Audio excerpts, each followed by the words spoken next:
BJP రాష్ట్ర అధ్యక్షుడు PVN Madhav Bapatla జిల్లాలో పర్యటించారు. ఈ సందర్భంగా ఆయన మాట్లాడుతూ 7 నియోజకవర్గాలకు సంబంధించిన కార్యకర్తలు బాపట్లకు విచ్చేసి సారథ్యం సభను పెద్ద ఎత్తున విజయవంతం చేశారన్నారు. రాష్ట్ర వ్యాప్తంగా సారథ్యం సభలను నిర్వహిస్తూ ముందుకు వెళుతున్నాం.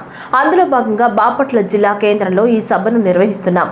భారతీయ జనతా పార్టీ భారతదేశంలో బలపడడానికి ప్రధాన కారణమైన కార్యకర్తలను కలుసుకోవడానికి సారథ్యం సభను ఏర్పాటు చేస్తున్నాము. బాపట్ల కేంద్రంగా ఉన్న రామానుజ కూటమి శాశ్వత సభ్యత్వం మాకు ఉంది. మా పూర్వీకులకు నాకు బాపట్లతో సంబంధం ఉందన్నారు. వ్యవసాయ కళాశాల కేంద్రంగా ఎందరో విద్యార్థులు తీర్చిదిద్దిన బాపట్ల పురాతనమైన దేవాలయంగా ఉన్న భావనారాయణ స్వామి ఆలయం, గొప్ప స్వతంత్ర సమరయోధులు ఎందరో మహానుభావులు ఉన్న బాపట్లలో సభ నిర్వహించడం ఎంతో గర్వకారణంగా ఉందని తెలిపారు. భారత్ మాతా కీ మాతరం మాతరం. భారతీయ జనతా పార్టీ జిందాబాద్ జిందాబాద్.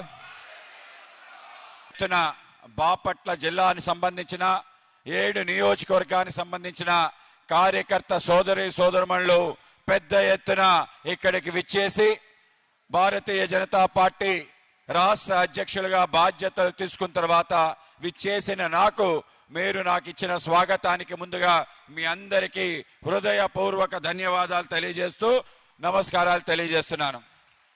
ఈరోజు సారథ్యం అని చెప్పి ఈ యొక్క జిల్లాల పర్యటన కార్యక్రమం మొదలుపెట్టి రాష్ట్ర వ్యాప్తంగా పర్యటన చేయాలని నిర్ణయించడం జరిగింది.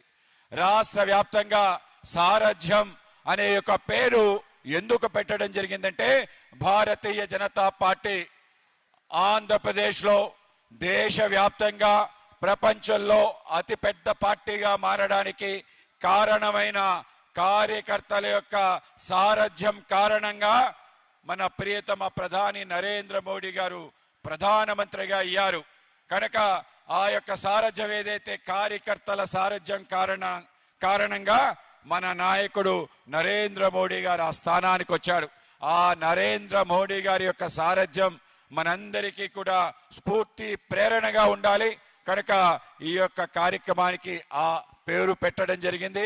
ఆ నేతృత్వం ఏవైతే విషయాలు నేర్పించారో ఆ విషయాలన్నీ మనం తెలుసుకొని మన పార్టీని మరింత బలోపేతం చేసి ప్రజల యొక్క కష్టాలను తీర్చే విధంగా నడుం బిగించాలని మీ అందరికీ తెలియజేస్తూ, బాపట్ల అంటే మా పూర్వీకుల ఊరు, మా ముత్తాత గారు ఉన్న ప్రాంతం.